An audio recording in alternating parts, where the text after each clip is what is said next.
माँ जो सिखाएगी बालक वही सीखेगा।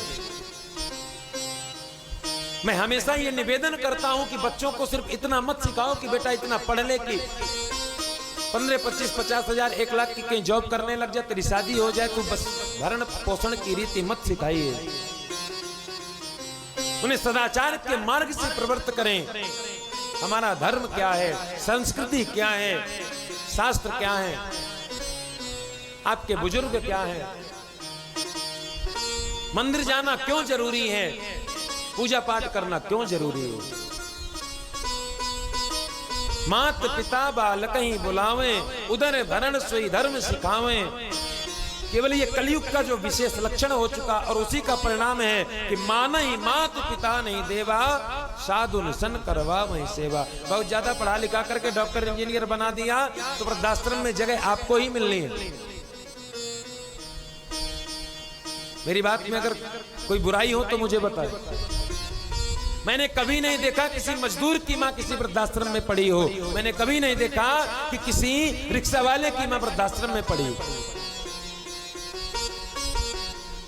आपको अपने संतान को वास्तविक जिन मूल्यों की शिक्षा देनी है, आपने उन मूल्यों को कहीं दूर छोड़ दिया। आज से कुछ समय पहले घरों में एक सद्भाव होता था, एक व्यवस्था होती थी।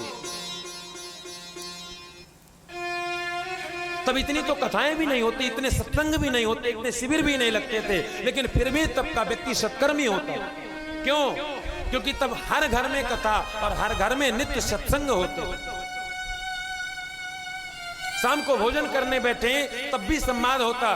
भोजन करने के बाद बिस्तर पर जाएं तो दादी नानी चाची जो भी होती थी वो भी कभी भरत की कथा, कभी राम की कथा, कभी कौशल्या की कथा, ये कथाएं सुनाती थी। लेकिन महाराज अब तो संवाद का स्वरूप ही बदल गया। संवाद कहां पहुंचे? बोले वेब सीरीज की तरफ, ब्रांड की तरफ, पर्सनल लाइफ की तरफ। इन संवादों से जीवन में आपको कभी सुलझना नहीं है। मेरी बात को ध्यान दें। इन संवादों से, ऐसे ब्रांड और वेब सीरीज और आप पर्सनल लाइफ के इन तमाम सांसद से आप उलझेंगे। सुलझने की कभी कोशिश भी मत करना। अगर सुलझना है तो घर में फिर से वही सद्भाव, वही सत्संग और वही संवाद स्थापित करिए। भोजन करें तो चर्चा करें, बैठे तो चर्चा करें। कभी बात बात पर भी भगवान का नाम आ जाए। हंसी मजाक हास प्रयास में भी भगवान का नाम ले लें। और भगवान तो स्पष्ट कहते हैं, मुझे समाधि लगाकर बैठने की कोई जरूरत नहीं। भाई को भाई अनख आलस हूं, नाम जपत मंगल दिशि बसे। इन केन प्रकार आप चलते रहिए। आपका ध्यान अपने इष्ट पर हो। अपने बच्चों को बताएं, परिवार के मध्य में बताएं। लेकिन भैया अब तो मैंने कल भी निवेदन किया, संवाद होंगे कहां? व्यक्ति को भोजन करने की फुर्सत नहीं। भोजन में भी फोन हाथ में होगा और एक हाथ से फोन चलता जाएगा और पता नहीं कभी भोजन का निवाला मुंह की जगह कान में चला जाए तो भी कोई दिक्कत नहीं। इतने मत उलझे।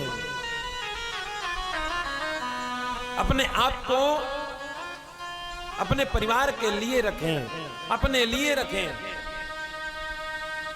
एक बात बताएं, इतना उलझने के बाद जीवन जीते किस लिए? और मैंने तो कई बार सुना कि लोग जीते हैं, अरे महाराज बस कुछ ही दिनों की तो बात है, कुछ दिन कर ले फिर आराम से खाएंगे। मैंने अपनी आंखों से देखा है वो आराम कभी आने वाला नहीं। जिंदगी जब तक रहेगी फुर्सत न होगी काम से, कुछ समय ऐसा निकालो प्रेम कर लो। इसलिए शाम को जब भी कभी बैठे, परिवार के साथ बैठे, बच्चों को साथ में लेकर बैठे, सब साथ में बैठकर कुछ ना करो तो भैया भगवान का नाम ही लो। सीताराम सीताराम सीताराम कहीं, जाहि विधि राखे राम वही विधि रही।